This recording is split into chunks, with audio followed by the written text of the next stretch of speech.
Sierra's Paviv. A small sound escaped me at the name, my mind immediately returning to the twins. Isaak's hand found mine instantly. What about him? And how do you know about him? I gasped, and Isaac's hand tightened against mine. He hasn't exactly been quiet.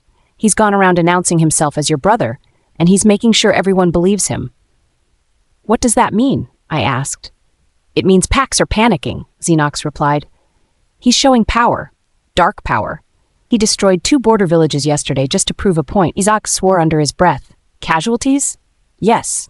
How many? I pressed. Xenox hesitated. That pause told me everything. Hundreds, and even more, displaced. He's doing this on purpose, I said. He wants fear. He wants them desperate. And it's working, Xenox said quietly. Several alphas have already sent envoys to him. To surrender, Isaak finished, his voice flat. Yes. I pulled my hand free from Isaac's grip without thinking, pacing once before stopping. They cannot seriously believe that handing themselves over will save them.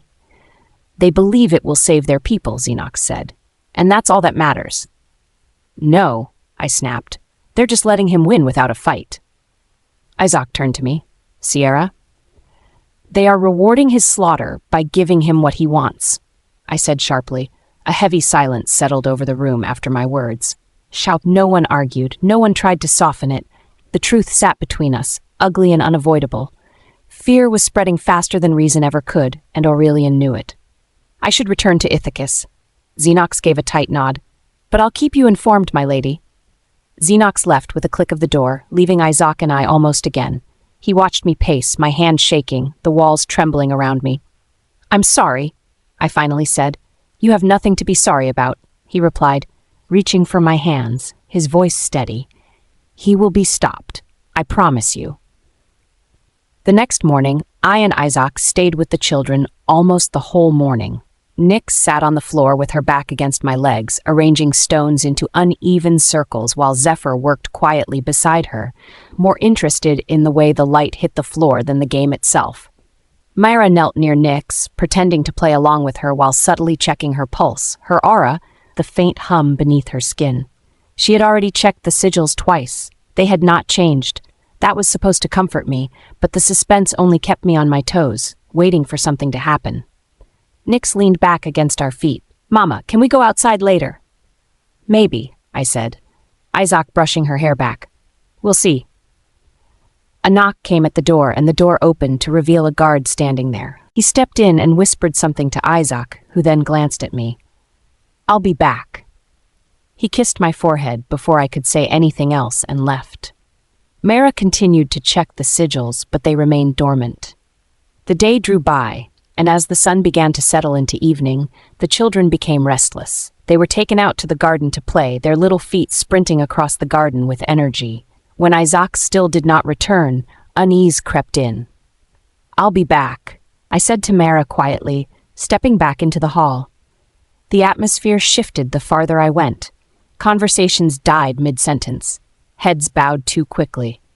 Wolves who normally greeted me with warmth now stiffened, their respect tangled with something like worry. I felt it like a weight pressing into my chest, every step echoing too loudly against the stone floors. I stopped a passing guard, the one who had come in earlier to call Isaak. Where is the Alpha? The war room, he said quickly. Of course, I thought to myself, my pace quickening. He was probably already formulating strategies to go after Aurelian. I reached the corridor and slowed just before the door, my hand lifting to knock when I heard voices drifting through the thick wood. He's escalating, one voice said. We are losing allies by the hour. And it is growing increasingly clear that we cannot protect every border. Even with our resources and power, we can't fight every pack. Who says we would have to fight every pack? Isaak asked, his tone laced with exasperation. A large number has already surrendered to him. It is only a matter of time. So you want us to surrender? Is that it? Isaac's voice came again. I wouldn't call it surrender, someone said. More, survival. Survival at what cost? The room suddenly went quiet. Sierra leaned in, placing her ear to the door. Then a voice came. She is the cost. Isaac's voice cut in, sharp and controlled. Watch your tongue. A sharp tension snapped through the room at Isaac's tone. Chairs scraped softly as several council members shifted back without meaning to, the air thick with unease. No one met his eyes. The threat in his voice was not loud, but it was unmistakable, the sound of a predator warning before the strike. My fingers curled into fists against the door, the world narrowing around me. "Respectfully, Alpha," someone replied. "Your bond to her is clouding your judgment. He follows her trail. He uses her name. He came for her during the coronation. Everything points back to her. And if we give her to him," another added, "he may stop." I pressed closer to the door. "I will feed you to the dogs before I give her to anyone." Isaak growled. "This is just one life to spare thousands." A voice pleaded, as if trying not to anger him further. It wasn't working because Isaak snarled. "Regardless, Alpha, I want to motion the vote," another said. Isaac's voice went deadly still. "You want what?" "The council has the authority," the man replied, "in matters of pack survival. Whatever you decide to do now, Counselor, you better make sure the majority is on your side. That is the only way I'll spare your life," Isaak said too calmly. The voice hesitated. "I motion the vote on whether Luna Sierra is to remain under Moonbane's protection or be stripped of her title and surrendered to Aurelian in exchange for peace." I covered my mouth to keep from making a sound. "All those in favor of the former will move to the left, and all those in favor of the latter to the right." Time slowed, my heart hammering in my chest as all I heard was the shuffling of feet. "The ruling stands," someone said quietly. Isaac's voice broke through, raw. "Tell me the result." "Sierra's Pau V." The silence stretched for far too long inside the room. I pressed my palm flat against the door, my chest tight, my heartbeat loud in my ears. Finally, someone cleared their throat. "All but one," a council member said carefully. "All but one voted to keep Luna Sierra under Moonbane's protection." A sharp sound escaped the man who had motioned the vote, a breath that turned into a panicked laugh. "You see," he said too quickly, "this is good. This is very good. The pack has spoken. There is no need for violence here." The scrape of a chair told me Isaak had moved. "You voted against her." The same man spoke again, his voice shaking now. "I did, but only because I believed it was the safest option for the pack. I swear that was my only intention." He shuffled backward as Isaak got to his feet, chair scraping on the ground. "I was thinking of the children," he pleaded. "Of the elders. Of our borders. I was trying to prevent bloodshed. You know I have served this pack for years. I would never willingly betray you or the Luna. Fear clouded me. That is all. Fear." Isaak stood in front of the counselor, hands braced against his neck, his eyes glowing faintly. The other council members were half out of their chairs already, knees bent, like they were ready to bolt. Isaac's gaze flicked to me, and something sharp crossed his face. "My Alpha," he begged. "Please, I made a mistake. I see that now. I let fear speak. I let it cloud my judgment. I meant no harm to the Luna." Isaak laughed, but there was no humor in it. "You spoke of handing my mate to a dark god." The man's hands trembled. It was only words, only a discussion.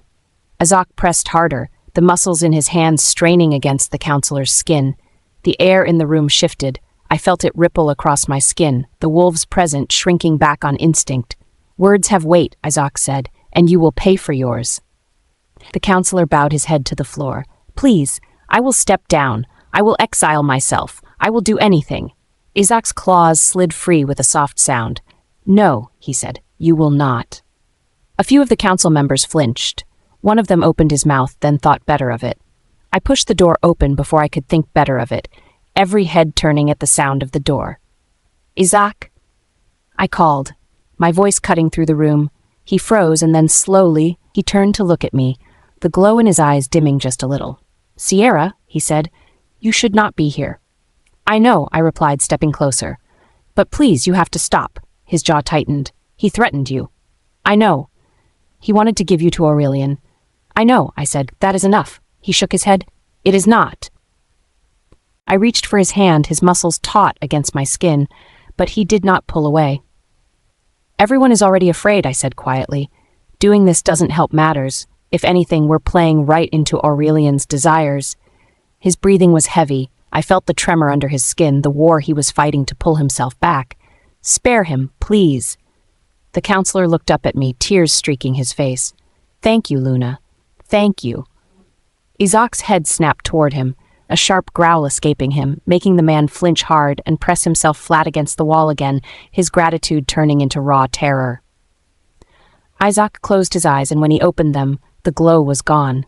He loosened his grip, the counselor dropping fully to his knees. "Get up," he said.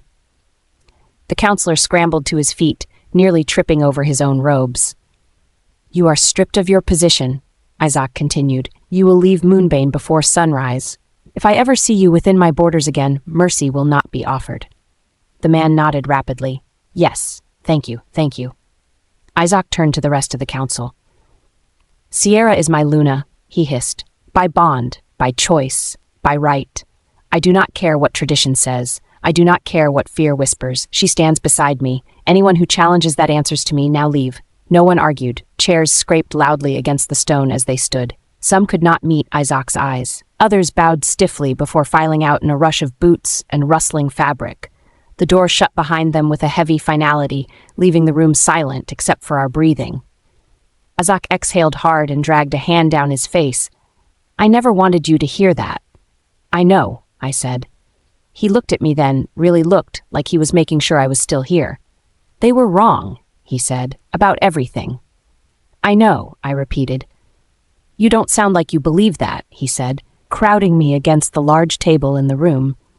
I just think all this has done is put a target on my back." His hands planted on either side of my arm, trapping me there. "You already had one." "That doesn't make it better," I said, my voice tight. "It does," he said. "Sierra, I will burn the world before I let it happen." "You're not yourself," I said. "I very much am." I swallowed, my chest tight. "I will not let them touch you," he said. "Not Aurelian, not the council, no one." He cupped my face, his thumbs warm against my skin as he lifted my chin so I was looking at him. "I swear it." His mouth crashed into mine, hard and claiming, like he was reminding himself I was real. My hands slid into his hair as his grip tightened at my waist, rough enough to make my breath catch. His teeth grazed my lower lip, his growl vibrating against my mouth, possessive and heated and barely restrained. "Mine," he murmured against my skin.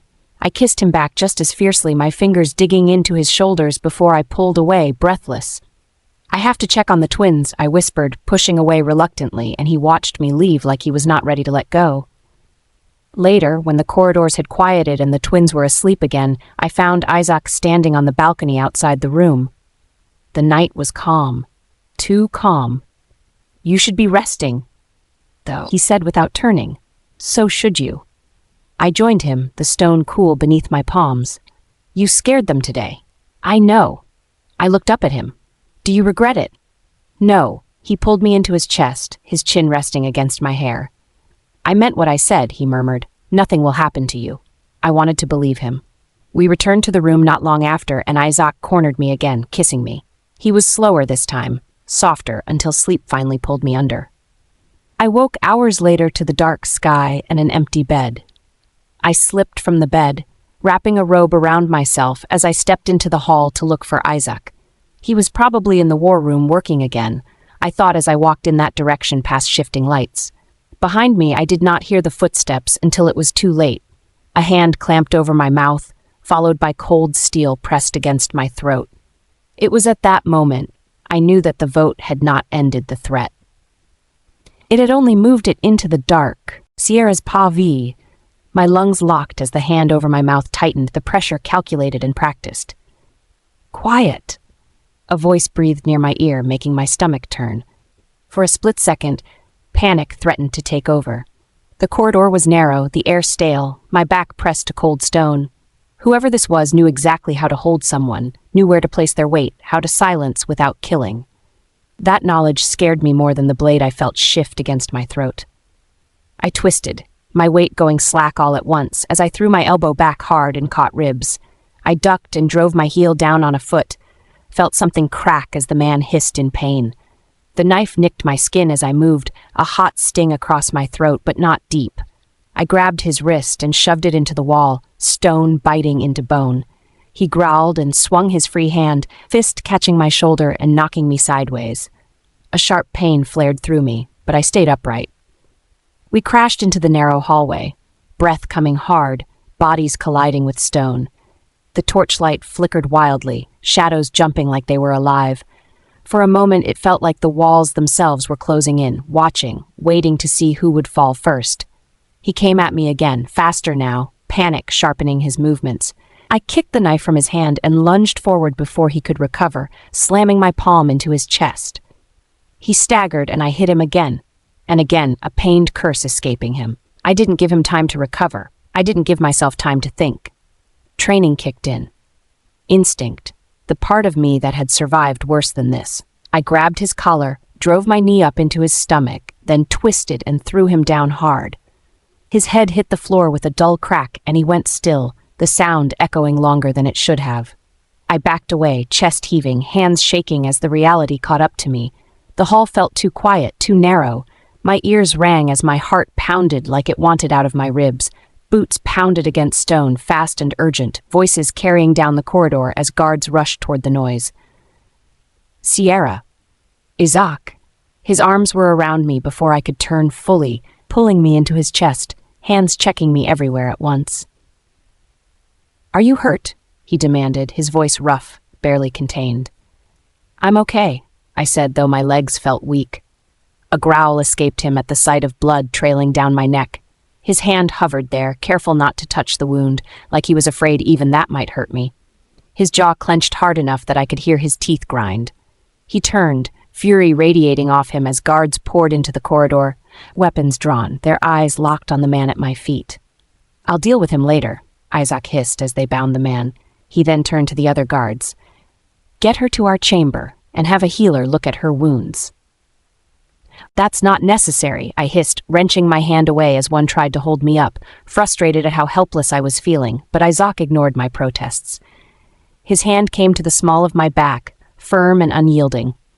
"Just go," he said quietly, but there was no room to argue. "Please." 2 guards hauled the unconscious attacker up, dragging him away, while the others Isaak had ordered kept their distance around me as we walked in the direction of our room.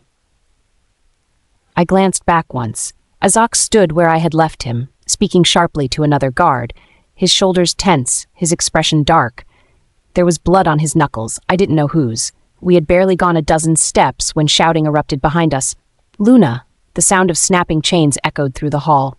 I turned just in time to see chaos explode behind us. The assassin had broken free, eyes wild, blood streaking his face, restraints hanging uselessly from his wrists. He had a blade again, and I didn't see where it came from. The guards around me reacted instantly, weapons raised, bodies moving to shield me, but he was already past them. His gaze locked on mine as he lunged straight for me with a snarl, his blade right in front of my eyes. Isaak moved, shifting mid-step, bones cracking, fur tearing through skin in a violent blur that filled the corridor with the sound of breaking and snarling. His wolf hit the assassin in midair, jaws snapping shut around the man's shoulder, dragging him down with a force that rattled the stone beneath our feet. His wolf tore into him without hesitation, teeth crushing bone, snarls ripping from Isaac's chest as instinct took over. The assassin screamed once, then choked, then went limp beneath the weight of the Alpha.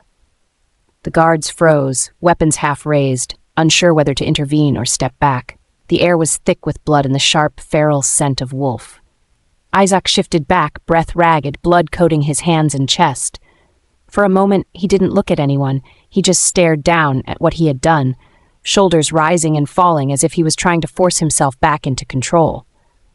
I stepped closer, my feet moving before my mind could catch up, catching a glimpse of the insignia stitched into his cloak beneath his disguise. My stomach dropped. This was no stranger or outsider. This was one of Moonbane's wolves. One of ours. Isaak saw it too, his breath hitching. He stared down at the body like the world had tilted under him, like something deep had cracked open inside his chest. "No," he whispered. The man coughed, barely alive, the sound was weak. His eyes flicked open, unfocused but burning with something dark. He smiled, blood pooling at his lips. "He said not to underestimate you," he rasped. Isaak dropped to his knees in front of him, rage coiled tight and deadly, hands fisting in the bloodstained stone. "Who?" he demanded. "Who sent you?" The man's gaze slid past Isaak and locked onto me. I froze. "If I can't have you, no one can," he whispered, voice breaking. "With love, big brother." His head fell back, and the hallway went deathly still. Sierra's pav. Isaak stood slowly, like every motion cost him something, then turned toward me. The blood on him was still steaming in the torchlight, dark and thick against his skin. His eyes found mine, and everything else seemed to fall away. "Sierra," he said, voice rough. "Come here." I realized then that I was shaking, a tremor that started in my chest and worked its way outward, like my body was trying to outrun what had just happened. My feet felt numb as I stepped toward him. He wrapped his arms around me carefully, like I might shatter if he held me too tightly. The moment his chest pressed against my cheek, the strength drained out of me. I clutched his shirt and pressed my face into him, breathing him in like air. He smelled like blood and wolf and smoke. "I've got you," he murmured, over and over like a promise he needed me to hear. "I've got you." Behind us, the guards finally seemed to remember how to breathe. Isaak lifted his head, his presence rolling out sharp and commanding. "Clear the hall," he ordered. "I want this cleaned immediately. Double the guards on every floor. Triple patrols around the pack house and borders. No one moves without being seen." "Yes, Alpha," several voices answered at once. He didn't look at the body again, his attention staying on me. "Get a healer," he added. "Now." "I'm fine," I said automatically, though my throat burned and my shoulder throbbed. He pulled back just enough to look at me, his hands coming up to my face, gentle despite the blood staining his palms. "You are not fine," he said quietly, "and I'm not letting you out of my sight." I didn't have the strength to argue, even as he shrugged out of his bloodied jacket and draped it around my shoulders, then lifted me into his arms before I could protest. The movement startled a small sound out of me, but he didn't falter. "I can walk," I said weakly. "I know," he replied. Guards stood at attention along the corridors, more than I had ever seen before, eyes alert, weapons ready. Whispers followed us, fear thick in the air like smoke after a fire. Isaak kicked the door to our chamber open and carried me inside. He set me down on the bed and immediately turned to lock the door, then checked the balcony, the windows, every possible entrance. Only when he was satisfied did he return to me. A healer arrived moments later, hands steady despite the tension. She cleaned the cut on my throat, murmuring reassurances I barely heard, then checked my shoulder. "Mostly bruising," she said. "You're lucky." But lucky did not feel like the right word. When she finished, Isaak dismissed her and waited until the door shut behind her before turning back to me. "You should change," he said, reaching for my torn robe. "Here, I'll help." He helped me out of my torn robe and into a clean nightdress, his movements careful. When he was done, he went to wash the blood from his hands and chest, scrubbing until his skin was raw. When he finally climbed into bed beside me, he pulled me against him, one arm wrapped securely around my waist, his chin resting against the top of my head. "You're safe," he whispered. "You're safe. Sleep." It took a long time. Every time I closed my eyes, I saw the flash of the blade, the snarl on the assassin's face, the way Isaac's wolf had torn him apart without hesitation. And beneath it all, the worst part, the realization that the danger hadn't come from outside. It had been one of our own. Eventually, exhaustion won. The world blurred and faded around me, and I slipped into sleep with Isaac's heartbeat steady beneath my ear. When I opened my eyes again, I stood in a vast, open place beneath a sky the color of dried blood, my skin crawling at why it felt familiar. The air was heavy, thick with power that pressed down on my shoulders and made it hard to breathe. "You're learning," a voice said. I turned. Aurelian stood a short distance away, tall and calm, his presence overwhelming.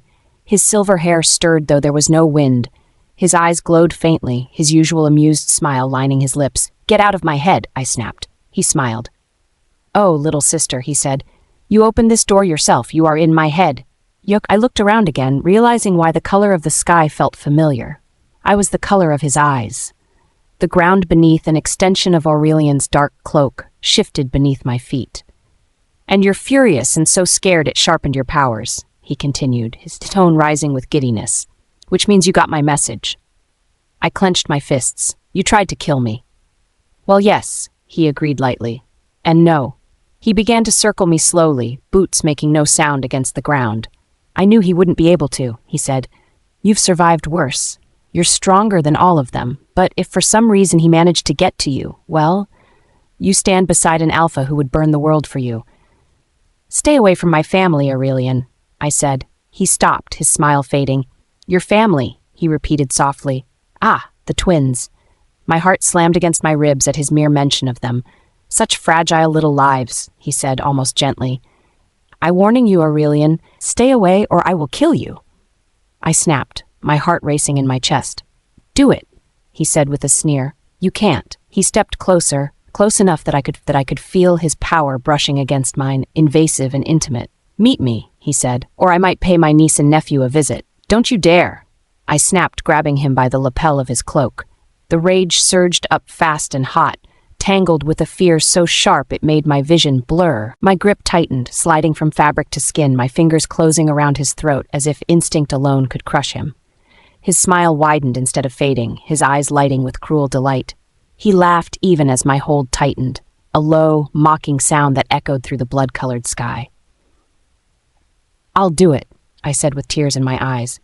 I had faced monsters and gods and death itself, but this was different. This fear cut deeper because it wore my brother's face, because it knew exactly where to strike to get what it wanted. You can't. And even if you could, you're in my head, little sister. Suddenly my hands were no longer wrapped around Aurelian's throat. They were slick with blood, gripping the limp body of a Moonbane soldier instead. I staggered back, horror clawing up my spine as I looked around. The world had changed. The pack grounds lay in ruins, buildings reduced to ash, the air thick with smoke and death. When I looked up again, Aurelian stood untouched among the destruction, watching me like this was all a performance meant just for him. Meet me, he said again, and the sky cracked open with thunder, and this distance between the both of us began to widen rapidly. Aurelian? I yelled, chasing after him when the ground suddenly gave beneath me.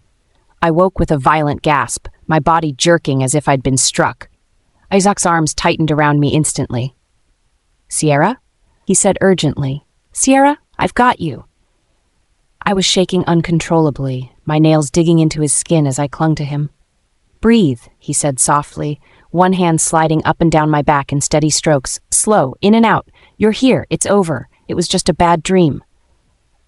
I met his eyes, my mouth opening to tell him it wasn't just a dream, that Aurelian had been there and that he had threatened the twins if I didn't meet him. Then my gaze slipped past him to the table pulled close to the bed. A map was spread across it, marked and worn, weighted down by blades, lines drawn and redrawn until the parchment nearly tore, plans layered over plans. I looked back to him, taking in the exhaustion evident in his face. Dark circles shadowed his eyes, his shoulders were tense even now, like he had not truly rested at all. Better? He asked, tired eyes staring into mine. The words stayed stuck in my throat. Instead, I crawled closer to him, pressing myself into his chest, my legs wrapping tight around his waist. I kissed him, slow at first, then deeper, like I needed to anchor myself to something solid and real. He let out a soft, surprised laugh against my mouth. You wake from a nightmare, he murmured, and somehow I'm the one being comforted. I silenced him with another kiss, my hands sliding up his chest, feeling the steady beat of his heart beneath my palms, and then lower, rubbing past the leather of his belt. He groaned softly, his arms tightening around me in response, the world narrowing to the warmth between us. And for a brief moment, I forgot all about Aurelian until his voice rang in my head again. Meet me, or I might pay my niece and nephew a visit. Sierra's povee. I decided what I was going to do before noon. Protect the twins, no matter the cost. The pack house hadn't relaxed after the attack. If anything, it felt tighter, coiled like a muscle that refused to unclench. Guards lined the halls in pairs now, sometimes threes, every entrance watched and examined. Isaak had not left my side all morning. He moved through the pack house with quiet authority, issuing orders without raising his voice, his presence alone enough to keep everyone sharp. His hand brushed my back whenever we walked, subtle but constant, like he needed the reassurance as much as I did. I watched him from the corner of my eye as he spoke with the head guard near the stairwell, his jaw tight, shoulders set. He hadn't slept much. I could see it in the way his eyes lingered too long on exits, the way his wolf pressed close beneath his skin. He was holding everything together by force of will. The twins were in their rooms with Mara laughing over something small and ridiculous. I paused in the doorway watching them. Nyx was perched on the arm of a chair, swinging her legs, while Zephyr was sprawled on the floor, pieces of a carved puzzle scattered around him. They were safe, and I intended to keep it that way. The memory of Aurelian's voice slid uninvited through my thoughts, smooth and amused. Meet me, or I might pay my niece and nephew a visit. My hands curled slowly into fists. Isaak finished speaking and turned toward me. His expression softened the moment our eyes met. "You all right?" he asked. I nodded too quickly. "Just tired." He studied me for a second longer than necessary, like he knew that wasn't the whole truth, but didn't have the energy to pull it apart right now. "I have a council briefing," he said. "I don't want you alone. Take 2 guards with you if you leave this wing." "I won't go anywhere." I lied and hoped he didn't smell it on me. He brushed a kiss to my temple before leaving, and the moment he disappeared down the corridor, my chest tightened. I waited. Not minutes, not even seconds. I waited until I could no longer feel his presence humming against mine. Then I moved. I slipped through the pack house the way I'd learned years ago when I was just a kennel girl, when survival meant knowing how to be unseen. I avoided the main corridors, took the servant stairwell, and exited through a passage few wolves remembered existed. The forest greeted me with silence. Aurelian didn't make me search for him. The clearing was already waiting. The air felt heavier the moment I stepped into it, saturated with power that made my skin prickle. The trees bent inward, their shadows too long, too still. He stood at the center like he belonged there, silver hair loose, dark coat hanging open, as if this were nothing more than a casual meeting. "You came?" he said, pleased. "You threatened my family," I replied flatly. "Don't pretend this is anything else." He smiled faintly. "And yet, here you are." "I won't do this again," I said. "You don't get to summon me whenever you want." "No," he agreed. "You won't need to." "What do you want?" I asked, stopping a few feet away from him. "Power? Control? The throne?" He laughed softly. "Such small thinking." He stepped closer, and I resisted the instinct to back away. "You were born to anchor him," he said. "Don't," I warned. "The dark god," he continued calmly, "not to serve him, not to worship him, to hold him in place, to bind him so the world doesn't tear itself apart under his weight." My breath came shallow. He said, and for the first time something like sincerity crossed his face. "Do you think it's coincidence that you survived what should have destroyed you? That your power keeps growing no matter how much you give? You are the lock, Sierra, the balance." "And you?" I demanded. "What does that make you?" His eyes darkened. "The mistake." Silence stretched between us. "You don't get to rewrite my life," I said hoarsely. "I chose this pack. I chose Isaak. I chose my family." Aurelian tilted his head. "Temporary choices." Anger flared. "Say that again." He lifted a hand, and the air around us shifted. For a split second, I felt something tug at my chest, deep and sharp. "The twins' marks," he said softly. "I can remove them." My heart stuttered. "You can't." I said, "I can," he replied. "No more tracking, no more leverage. They would be invisible to forces that want to use them." My mouth felt dry. "Why?" "Because if you join me," he said, "I won't need them." The ground pulsed beneath my feet.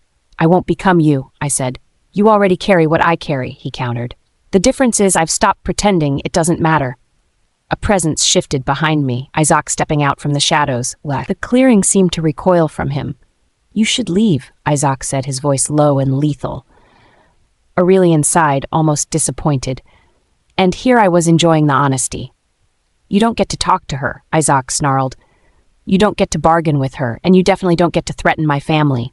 "Your family," Aurelian echoed, amused. "You see? Even the language is fragile." Isaak moved closer to me, his shoulder brushing mine, solid and grounding. "You're done," he said. "Every step you take near this pack ends with you in the ground." Aurelian looked at me instead. "You should think about it," he said gently. "Everything you've built here rests on borrowed time. Packs fall, alphas die, love fades." Isaak growled, deep and uncontrollable. "And him," Aurelian added, his gaze never leaving mine. "He is temporary." My chest burned. "I don't have a choice," I said quietly. Aurelian smiled. "Exactly." Then he vanished, the clearing going still. Isaak turned to me immediately, hands gripping my arms. "Are you hurt?" "No," I whispered. His relief was short-lived. "What did he say to you?" he demanded. I opened my mouth and closed it again. Isaak pulled me into his chest without another word, his arms tight around me, his heart hammering beneath my cheek. I clung to him, breathing him in, grounding myself in what was real. His hands slid up my back, his touch shifting from frantic to tender. The closeness sparked something reckless and desperate between us, heat flaring where fear had been moments ago. He tilted my chin up, his forehead resting against mine. "Don't ever do that again," he said softly. I kissed him instead. His hands tightened, then stilled. "Sierra," he murmured, breath unsteady. I pressed closer, wanting to forget, wanting to feel. He rested his forehead against mine, forcing himself to breathe. "Not like this," he said. "Not when you're scared." "I'm okay," I said quickly. "No, you're not. This is too much for all of us, and it's okay to admit that," he said, and I swallowed, nodding.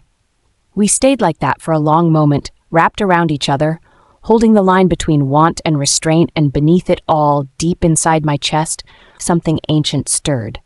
Something that was familiar and not at the same time. Sierra's pav.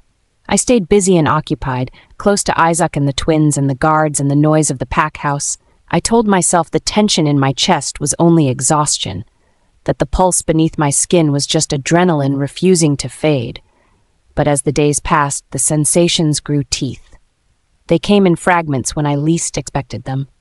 When I brushed the twins' hair, when I stood at the balcony watching patrols shift beneath the moon, when Isaak slept beside me, one arm heavy around my waist like he was anchoring me to the world. Hold, anchor, balance.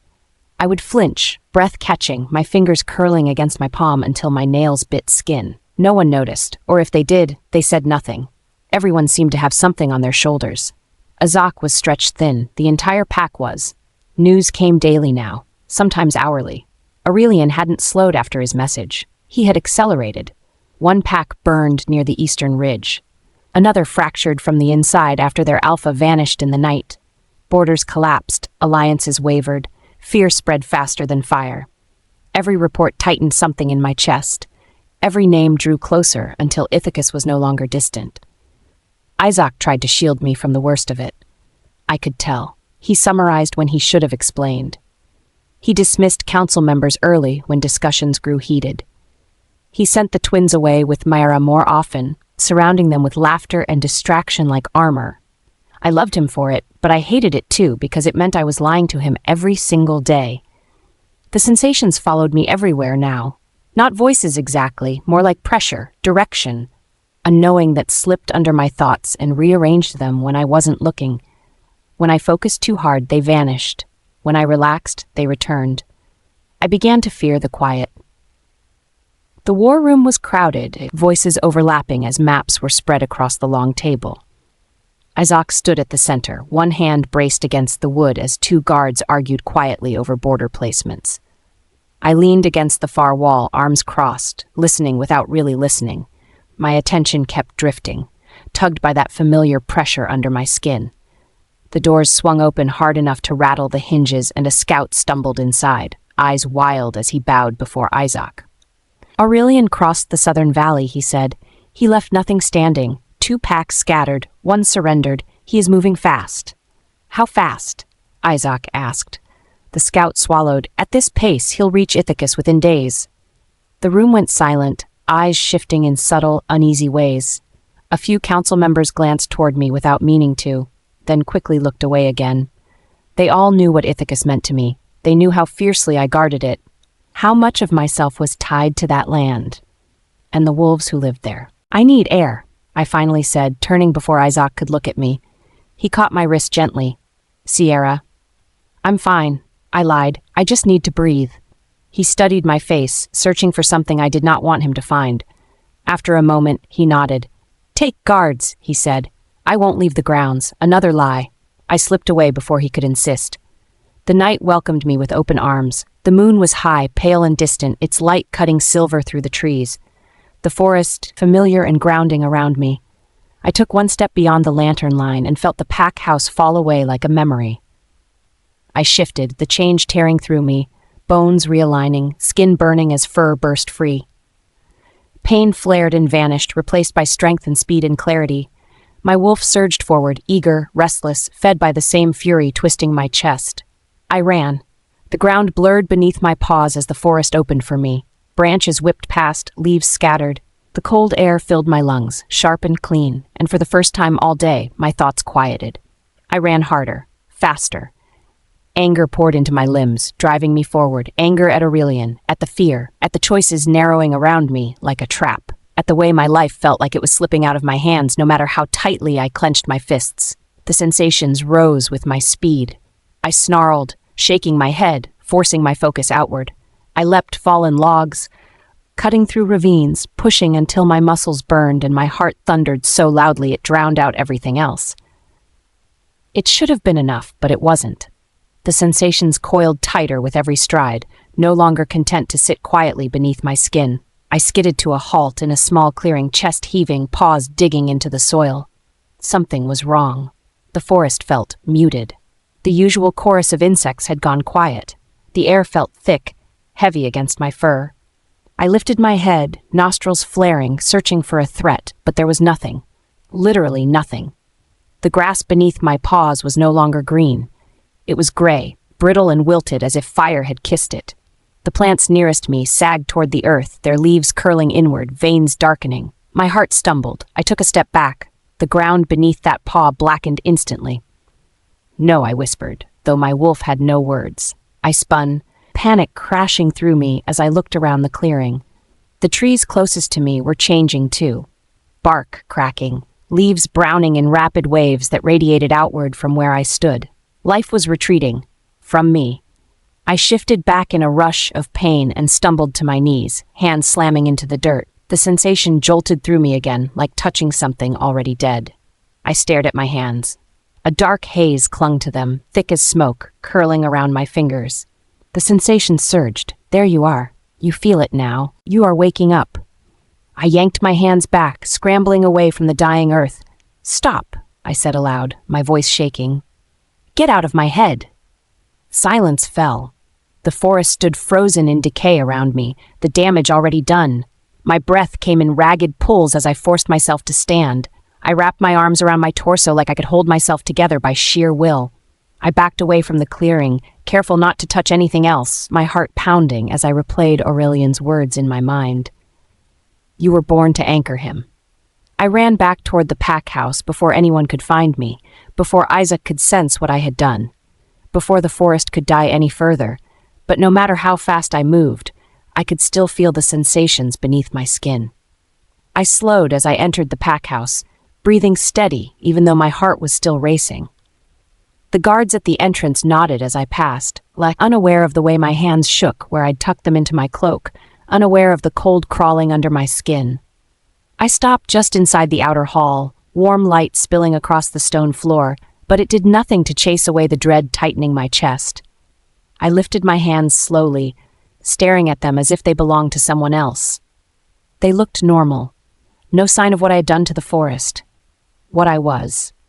I swallowed hard, flexing my fingers once, twice, half expecting the floor beneath me to blacken in response.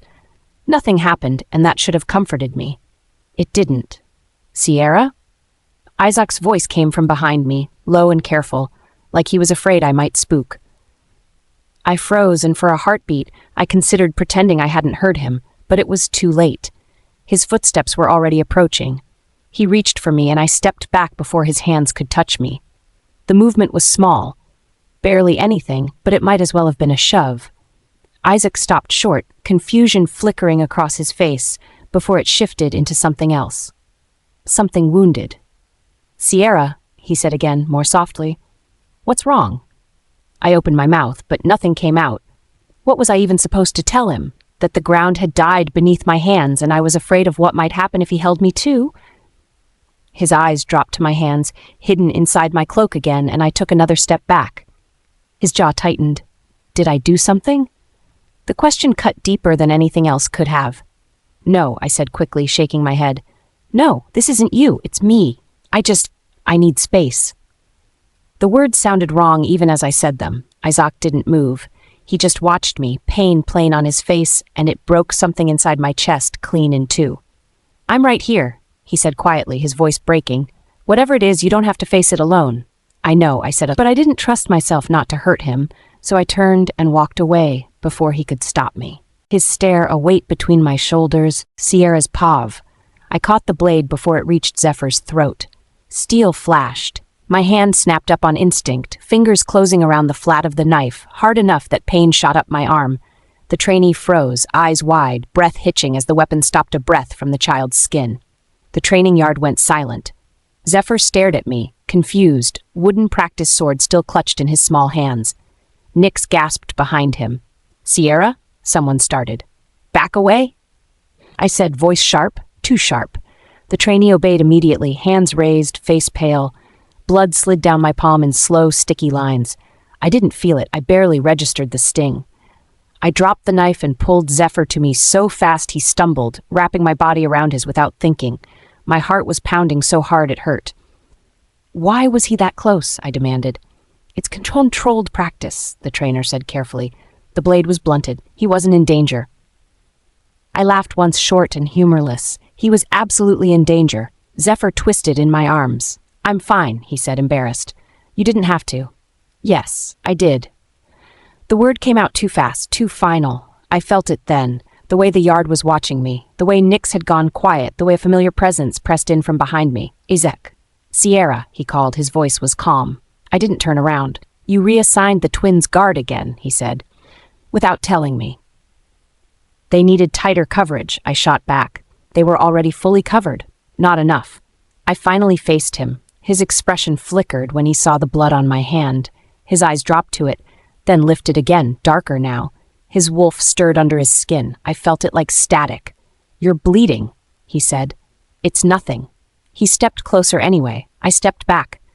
Isaak stopped like I'd struck him, and it pained how often it seemed to be happening these days. "Sierra?" he said again, lower this time. "Don't." "Don't what?" My chest felt tight, too tight. "Protect myself? Protect them?" "You're spiraling. Funny. I was going to say the same about you. You're pulling guards, moving people, hovering over the twins like you think the world's about to end. Because it might. And you won't tell me why?" I opened my mouth, then closed it, the forest flashing through my mind. Dead grass, blackened bark, the way the earth had recoiled from me. Isaac's eyes searched my face, sharp and knowing. "What aren't you telling me?" "Nothing," I said too quickly, my voice rising despite myself. Isaak took another step closer. His presence crowded me, heat and authority, and something feral beneath it. "You're not the only one who's scared," he said, "but you're acting like I'm the enemy." I felt something dark and sharp coil low in my stomach. "You're acting like you can lock us all in a room and stand in front of the door," I said. "Like that'll stop him." "I will stop him." The certainty in his voice sent a shiver through me. Dangerous, arrogant, terrifyingly attractive. "You can't fight this the way you fight everything else," I said. "This isn't claws and borders. And you think running yourself into the ground is better?" I stepped into his space without realizing it, heat sparking between us like exposed wire. "I think I can't afford to be wrong." Neither of us was breathing normally now. His eyes dropped to my mouth, making my pulse jump hard. He leaned in, his mouth close to my ear, his voice pitched low enough that only I could hear it. "This conversation isn't over," he said, the promise in his tone sending a shiver straight down my spine. He stepped back, mask sliding back into place like armor snapping shut. He turned to the yard, voice calm, controlled, dangerous in its restraint. "Training's done for the day," he said. Guards moved instantly. The trainer ushered the twins away, Nix glancing back at me once, confused and a little worried. Guilt clawed at my chest, but it didn't slow the storm inside me. The twins were finally asleep. Nix had insisted I stay until she drifted off. Small fingers curled into my sleeve like she could keep the world out if she held tight enough. Zephyr had fought it longer, all sharp questions and restless energy, until exhaustion won and his breathing evened out. I stayed anyway. I sat on the edge of the bed long after, listening to the quiet settle. The room smelled like clean sheets and warm skin and the faint trace of wolf. Safe things, fragile things. I told myself that was why my chest felt tight, that it was because every footstep in the hallway made my heart jump, and every shift of air had me lifting my head, listening, hoping. I crossed the room and leaned against the wall, arms folded, eyes fixed on the door like I wasn't waiting for anything at all. Minutes passed, then more. Fine, I thought. Be that way. The handle finally moved, but I didn't turn around. I felt him the moment he stepped inside. The space changed, charged in a way that had nothing to do with rank and everything to do with him. Isaak closed the door quietly behind him.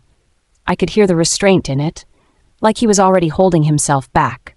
"You didn't come to bed," he said. "I'm busy." I answered passively, like I hadn't just been waiting for him to come find me. "With the kids," he said. Not a question. Yes. They're asleep. Silence stretched, and I could practically feel his eyes on my back. "Why are you acting like this, Sierra?" he asked, stepping closer. I turned then, finally facing him. His expression was tight, eyes dark with frustration that matched the heat crawling under my skin. "I'm not acting like anything," I said. His mouth twisted. "You think I don't notice when you pull back? When you stop touching me like you're afraid?" I felt cornered and angry and exhausted all at once. He stepped closer, eyes flashing. I could smell him now, wolf and heat and that dangerous calm he got when he was holding too much inside. "You're acting like you're alone in this," I scoffed. "I am alone in my head. You wouldn't understand. Try me." I shook my head. "You don't want what's in there." "Stop deciding things for me," he growled. The sound went straight through me. We were close enough now that I could feel the warmth of him, the tension rolling off his body. "Stop giving me reasons to think you're slipping through my fingers," he said, eyes almost pleading, and something hot and reckless flared in my chest. "Is that what this is?" I asked. "You're afraid I'll leave?" "I'm afraid something will take you," he said bluntly. "And you'll let it." The honesty knocked the breath out of me. For a moment, neither of us spoke. Then I stepped into his space. "Look at me," I said. He didn't move, but his eyes locked onto mine instantly. "I'm right here," I said. "I'm not going anywhere." His hands curled at his sides like it took effort not to reach for me. "Then why does it feel like I'm chasing you?" he asked. "Because I don't know how to ask for help without falling apart," I admitted. That broke something in him. His hand came up, stopping just short of my waist, hovering like he was giving me one last chance to pull away. I didn't. The touch was careful at first, like he was afraid I'd disappear if he pressed too hard. His thumb brushed my side, heat blooming instantly. "You miss me," he said quietly. I scoffed. "Don't flatter yourself." He leaned closer, voice dropping. "You've been waiting for me to walk through that door." I opened my mouth to deny it and failed. His mouth curved, not smug but soft. Knew me too well. "You're impossible," I muttered.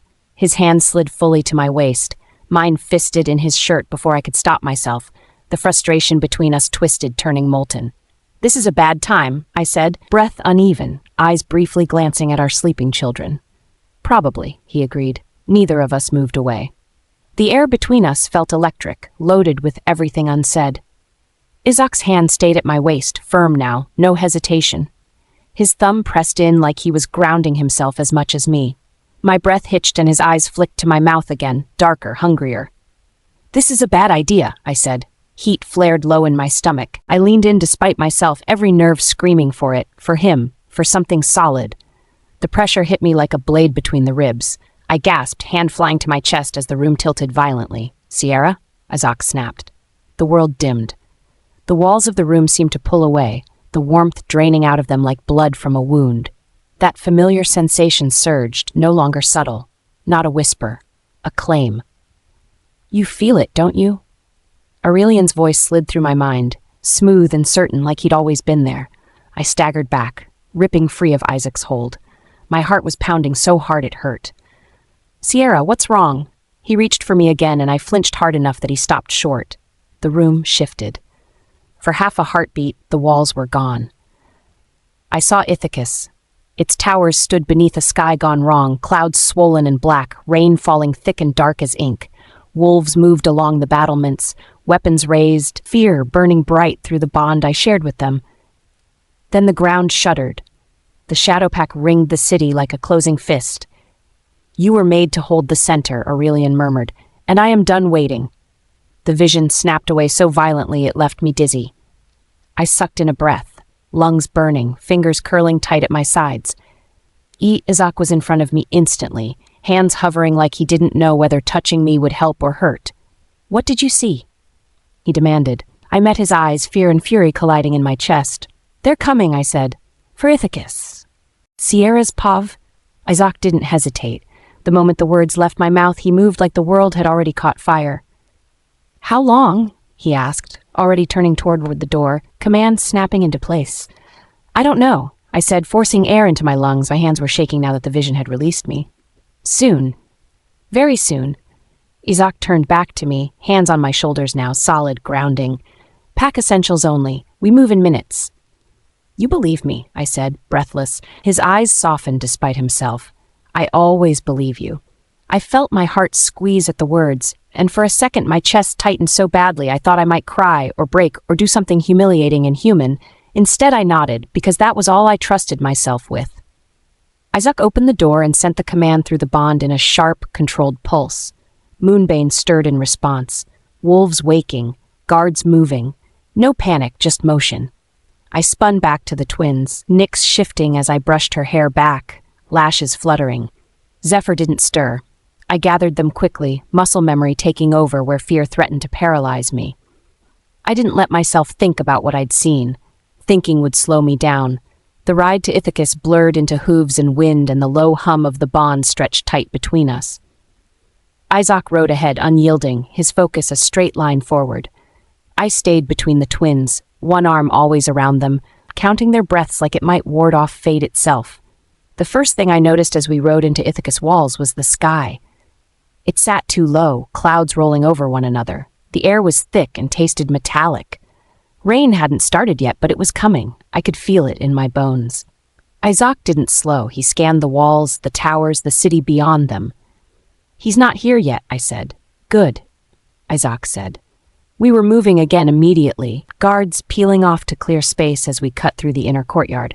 Wolves straightened at the sight of him, hands going to chests, to weapons. Fear flickered through the whole place, wondering what brought us here.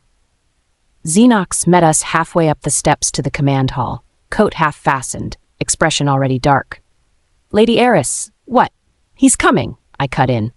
"Aurelian's coming, and he has a whole army with him." Xenox swore under his breath and turned, barking orders before we'd even reached the table. Maps were unrolled, messengers dispatched, officials crowded in, voices overlapping as defenses were rerouted, battlements reinforced, civilians pushed deeper into the city. I watched the preparations unfold like a fragile illusion, too neat, too controlled. The land under my feet was tense. My fingers curled unconsciously. Something was wrong. I felt it just before it happened. Through the ground. The explosion hit the eastern wall. The impact knocked the breath out of me, the floor lurching hard enough that several of us went down. Dust and debris rained from the ceiling as alarms began to sound. "He's here," I said, already moving. The sky finally broke open as we reached the battlements. Rain poured down thick and black, soaking banners, slicking stone, turning the world into motion and shadow. The shadow pack surged out of it, wolves spilling forward in coordinated waves. Isaak took command instantly, voice cutting through the chaos. Shifters leapt from the walls in controlled formation, resisting fiercely, but we were already at a disadvantage, outnumbered and overwhelmed. "Sierra?" Isaak said, finding me through the noise. "You're with the eastern flank." The first hour blurred into movement and command. I called formations, redirected strikes, dragged wounded wolves back from the edge while rain plastered my hair to my face. Shadow wolves fell, but they were only replaced by more. We were barely holding. Then the second wave hit. They came from the tree line in numbers we hadn't prepared for, flanking hard, pushing straight through the thinner defenses. Shouts turned ragged, orders broke down. I felt panic spike through as wolves went down screaming, blood darkening the rain-slick ground. Someone went past me, clutching their side, fingers red and slipping. Another didn't get back up at all. I landed hard near the western tower just as a shadow wolf tore through the line, sending 3 of ours crashing into stone. I reacted on instinct, power surging through me. Stone cracked beneath the attackers, fractures spiderwebbing fast and violent. The life was pulled out of them in a rush that made my vision stutter. They started dropping, all of them. I felt Aurelian like a hook in my spine, and everything narrowed to heat and noise and the single, blinding certainty that he was here. I found him standing just beyond the ruined tree line, untouched by rain or blood. Watching like this was exactly what he'd come to see, and something feral tore loose inside me. I lunged at him. We hit the ground hard, my hands already at his throat, power snarling under my skin, the veins on his shin darkening under my grip as the world reduced itself to one goal. End him. Aurelian laughed, not mocking, but delighted. Yes, yes, he breathed, hands still at his sides. There it is. I tightened my grip, vision tunneling. I'll kill you. Do it, he said calmly. Embrace your true self. The encouragement cut through me sharper than any blade. I won't be like you, I snarled. His smile softened, almost tender. You already are. The rain slowed. The noise crept back in. My breathing came ragged and uneven as awareness slammed into me all at once. I looked over my shoulder. The forest was gone. Trees reduced to blackened husks, ground cracked and dead, stretching farther than I could see. Wolves stood frozen at the edge of it, staring at the devastation in horror-struck silence. When I turned back, Aurelian was gone, and I was left with only the echo of his laughter lingering in the rain. Sierra's pav. The scream of someone behind me snapped me out of my trance. The sound cut through the ringing in my ears. Suddenly the world rushed back in all at once. Rain, smoke, and blood mingling with my senses and the metallic tang of power still clinging to my skin. Sierra, Isaak called, strong hands grabbing my shoulders, turning me away from the dead ground and blackened tree line. What did you do? He asked. He didn't sound accusing, just stunned. I opened my mouth, but nothing came out, my eyes looking past him instead at the hollowed battlefield. Shadow wolves lay scattered where they'd fallen, bodies already graying, already losing definition like the land itself was rejecting them. The rain hissed where it hit the scorched earth, steaming faintly. Even the grass closest to me had curled inward, brittle and dark. Wolves stood frozen at the edge of it all, staring at me. I don't know, I finally said. My voice sounded distant, like it belonged to someone else. I just reacted. Isaac's grip shifted, firmer now, like he was afraid I'd collapse or disappear if he let go. Medics, he barked over his shoulder. Triage the wounded first. Attend to anyone still breathing. Movement immediately surged back into the world, wolves running as cries of pain rose, filling the spaces my power had left behind. Isaak looked back at me, eyes searching my face. Can you stand? I nodded too quickly, and of course he didn't buy it. Slow, he said, lowering his voice. Stay with me. I did, mostly. We walked through the aftermath together, his hand never leaving my back. I could feel the way the ground shifted under my feet, subtle but undeniable. A wounded wolf cried out as we passed. I flinched hard enough that Isaak noticed. You didn't hurt them, he said immediately. You stopped the breach. I swallowed, looking at the damage I'd done. At what cost? He didn't answer that. By the time dawn crept over the walls, Ithacus was still standing. The gates were scorched but intact, and the eastern tower was cracked but hadn't fallen, smoke curling up into a sky that was finally starting to pale. Victory, they called it, but it didn't feel like one. The infirmary smelled like blood and antiseptic and fear. Every surface was occupied, with wolves laying shoulder to shoulder on the floor when cots ran out. Medics moved between them with grim efficiency, hands red, eyes hollow. I stood just inside the doorway and couldn't make myself go farther. Isaak noticed instantly. Sierra, he said quietly, they need to see you. I stayed where I was, feet rooted to the stone like if I moved any farther I might fall apart. The noise inside the infirmary pressed at me from every direction.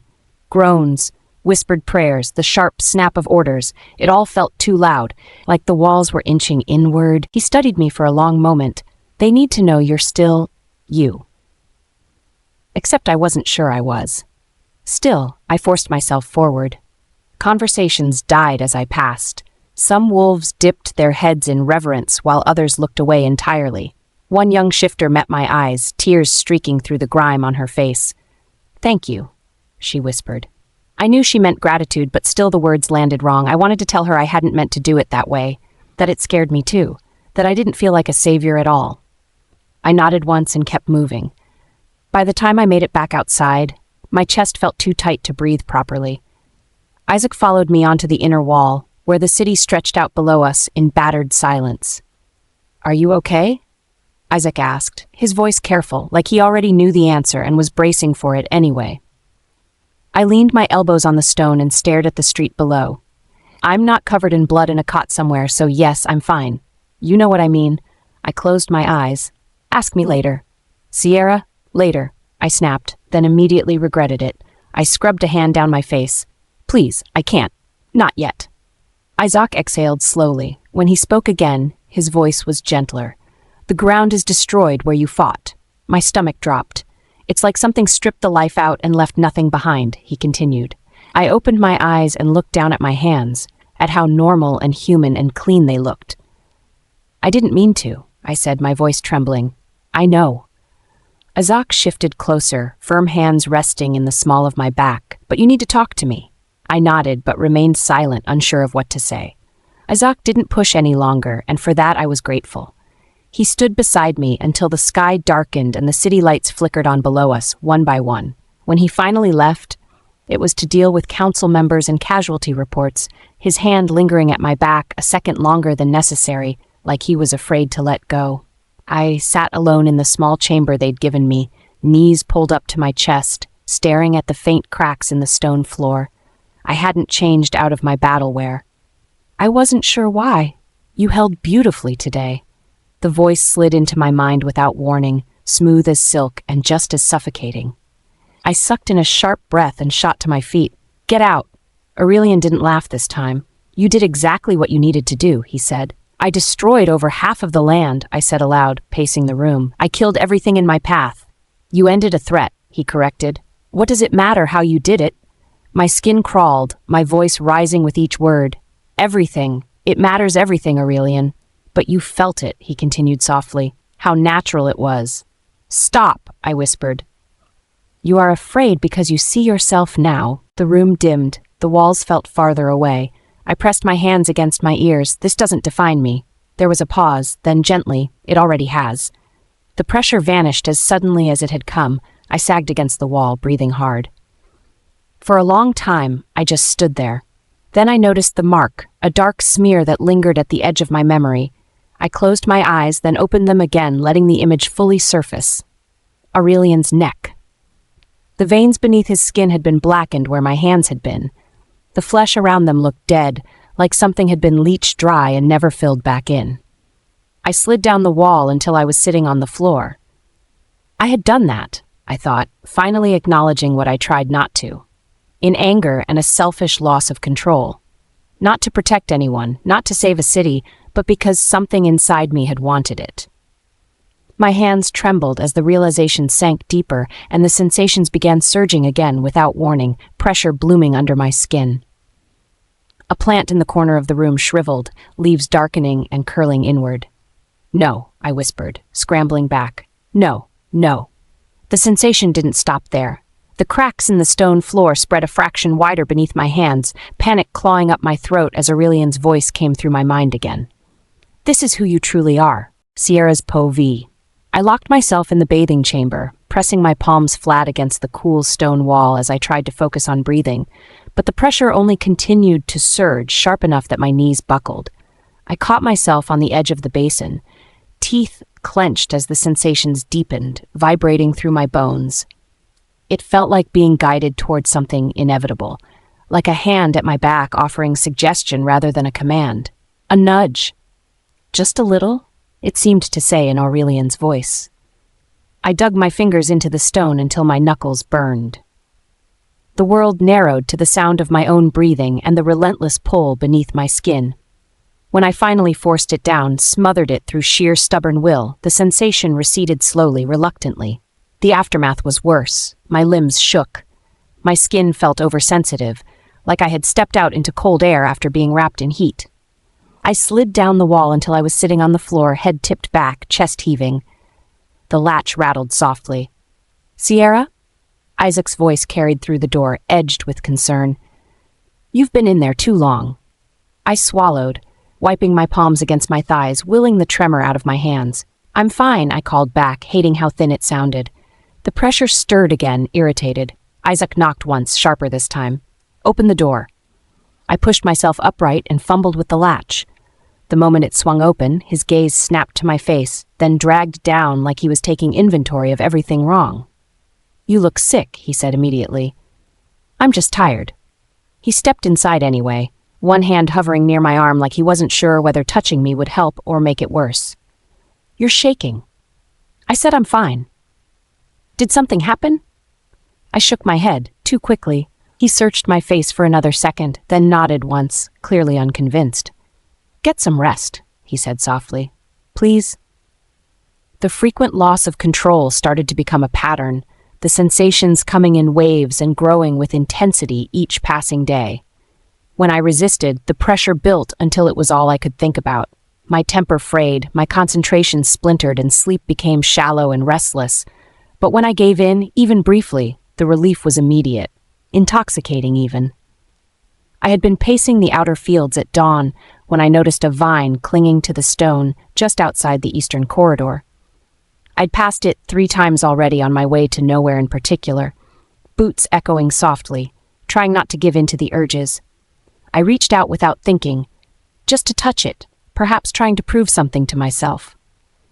The moment my fingers brushed the leaves, the pressure surged and the vine shriveled beneath my hand. I jerked my hand back with a sharp breath. Shit, I whispered as the vine crumbled, staring at my palm like it had betrayed me. I pressed my hand into my chest, trying to ease the press. It didn't go away so much as settle, coiling under my skin like something patient, watching and waiting for me to slip again. I pulled my cloak tighter and walked away towards the outer fields, checking on the sentries posted beyond the walls when I heard raised voices echoing through the courtyard. Wolves clustered near the grain stores, some angry, some scared, most of them both. I slowed, keeping to the edge of the archway. It was growing yesterday, a woman snapped. I saw it, and now it's dead, a man shot back. Every row, so don't tell me it's fine. And it's not just the fields, someone was saying.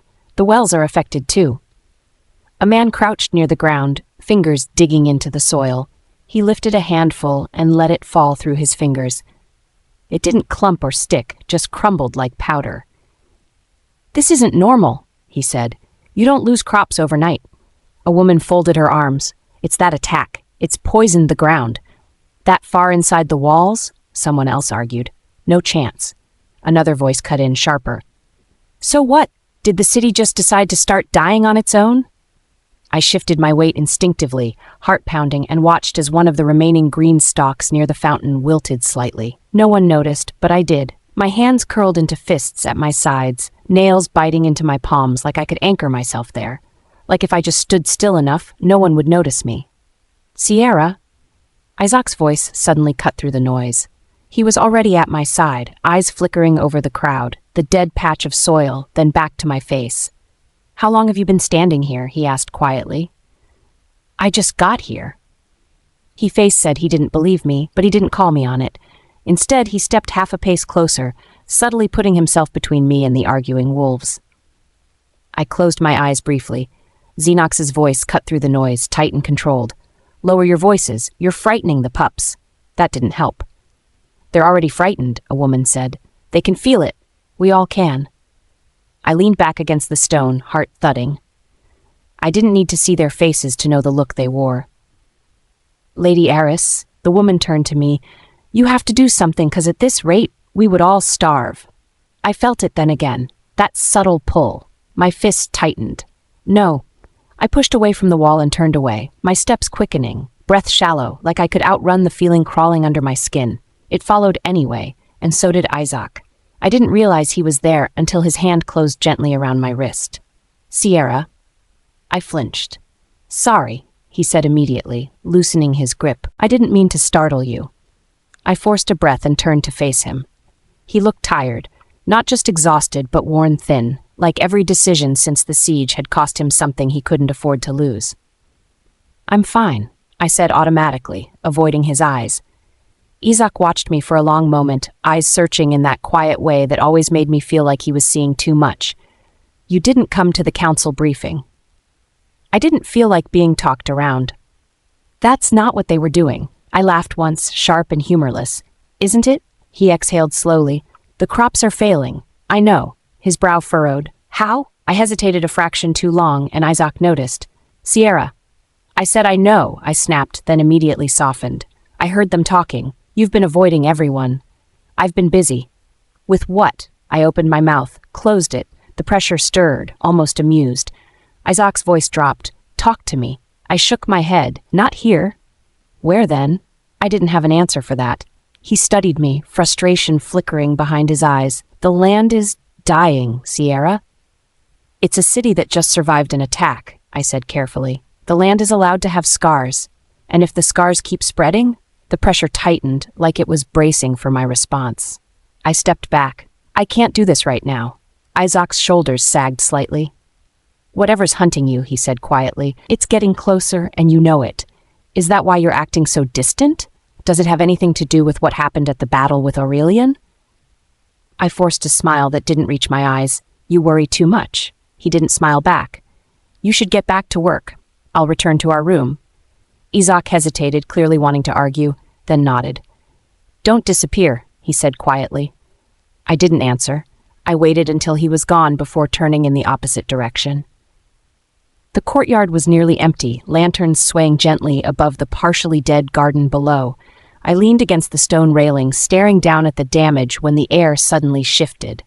The lantern light blurred, like the world was being pulled through a narrowing tube, and suddenly Ithacus was on fire. Fire crawled along rooftops, smoke choking the streets. Wolves ran, shouting, carrying the wounded, tripping over bodies that hadn't been there before. Do you recognize it? Aurelian's voice asked softly. I stood in the middle of the destruction, untouched. This is what you showed me before you attacked. I didn't show it to you. You knew because you are connected, he replied. Not because I warned you.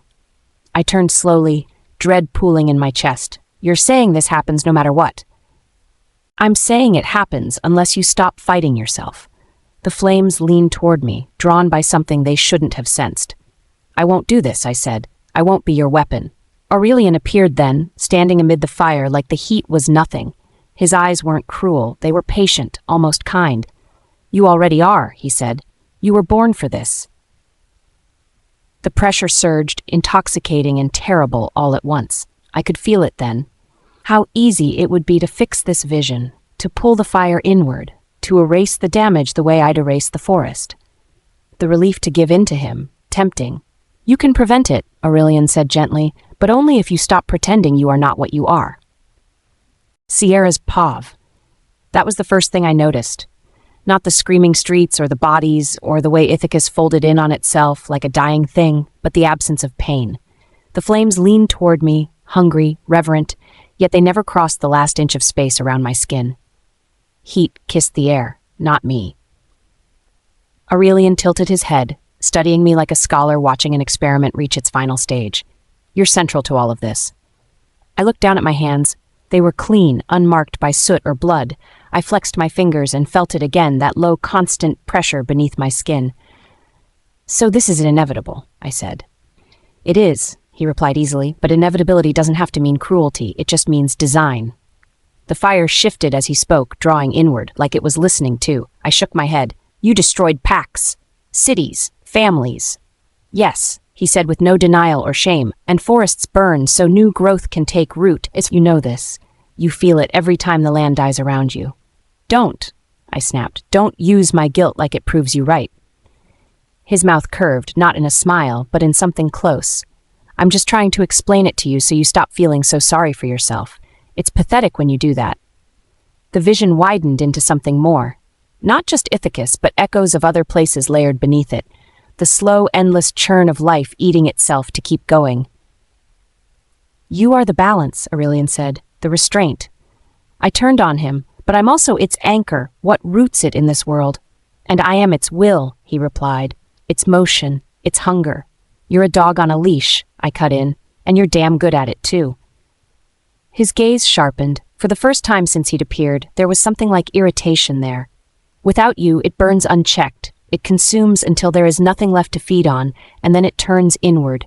So the cycle collapses. It needs you, and Ithacus requires that you give in. And if I refuse? His eyes flicked briefly to the burning city around us. Did you not just hear me? Ithacus requires that you don't. The flames dimmed, revealing something worse beneath them. Fields gray and hollow, wells running dry, wolves pacing restlessly, snapping at one another, pups crying without knowing why. the slow, intimate death of a place losing its will to live. My chest tightened. "You stay," he continued, "and the world erodes around you. You will spend your life apologizing for things you cannot stop, watching everything you love wither a little faster each year." "And the other option?" I asked, though I already knew. "You come with me," he said. "You end the war against Ithacus. I won't ever go near it." "And the rest of the packs?" "It's a cycle. If they fall, it's not because we destroyed them, but because they cannot survive what we represent. But what survives will be strong enough to endure the next age." "You make it sound like mercy," I said bitterly. "It's a necessity." I laughed again, quieter this time. "So that's it. I either stay and poison my home by existing, or I join you and help you burn the world faster." "You join me," he corrected, "and you control it." My hands curled into fists. "I don't control it. It controls me." Aurelian let out an exasperated smile. "You already use it. You resist and resist, but every time you give in, just enough to breathe again." Images flashed unbidden, the vine crumbling beneath my fingers, the battlefield turning up dead, the dead mark I'd left on his neck. "You like that," he added, watching my face. "Not the violence, the relief." "You don't know me," I said. "I know you better than anyone alive," he replied. "Because you and I are bound to the same thing, and even before that, you are my sister." I stared at him. "Don't call me that." "Why?" His brow furrowed, genuinely curious. "It's what you are to me, the other half of the balance, the restraint I lack." "And Isaak," I shot back. "My children? The pack? Are they just acceptable losses in your equation?" His gaze flickered as he turned away from me towards the ruins. "They are part of the cycle," he said, "as you are." Anger flared hot within me, cutting through the pressure like a blade. "You talk about cycles, but they don't excuse your choices." "I'm not looking to be excused." He turned to me, not a single look of remorse on him. "You offer me a choice that isn't one," I said. "Stay and watch everything die slowly, or help you kill it properly." "Yes." The certainty in his voice made my hands shake. I looked past him at the burning city, at the wolves running and falling and screaming. At Ithacus, already half dead in ways no one but me could feel. "And what happens to me?" I asked quietly. "How would I live with myself knowing I caused so much destruction?"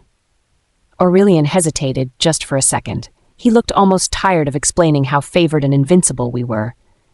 "You will endure," he said, "as you always have." I watched him as he turned back toward the city, the orange reflection of the flames painting sharp lines across his face. There was something unsettlingly close to satisfaction there, a quiet triumph he wasn't bothering to hide. He looked at the destruction like it had proven a long-standing argument. That was when something inside me went still. The panic drained away, replaced by a strange, hollow clarity. The fear that had been clawing at me since the forest that day, leaving behind a single steady thought, if every path forward led to destruction, then maybe the answer wasn't choosing a side at all. Maybe it was stepping out of the equation entirely. "What happens," I asked carefully, "if I just kill myself?" Everything suddenly froze, from the chaos around them to Aurelian. He turned to me then and stared at me, truly stared, like he was seeing a variable he hadn't accounted for. "If there's no anchor," I continued, my voice strangely calm, "there's no restraint, no balance, no dark god bound to this world." The pressure writhed, suddenly uncertain. "And know you," I finished. For the first time since I'd ever known him, Aurelian looked afraid. "That isn't—" He stopped himself, his eyes flickering. "You wouldn't." "Why not?" I asked. "You just told me my existence poisons the land, that my staying destroys Ithacus slowly and my following you dooms the rest of the world." I lifted my hands, palms up, studying them like they belonged to someone else. "This ends it." "You don't understand what you're suggesting," he said sharply, stepping forward. "I understand perfectly," I said bitterly. His eyes shot to my hands, growing wide. I followed them to find the skin around the tips of my fingers began to darken at the edges, veins blackening like burnt roots. The sensation wasn't sharp, it was cold, almost liberating. Aurelian lunged at me, but he phased straight through me, stumbling half a step as his hands met nothing but heat and air. He stared at them in disbelief, then back at me, something breaking open behind his eyes as he realized he couldn't stop this. I turned to him with an exhausted smile. "You're in my head, brother." "No," he said, panic cracking his voice. "Stop." Sierra.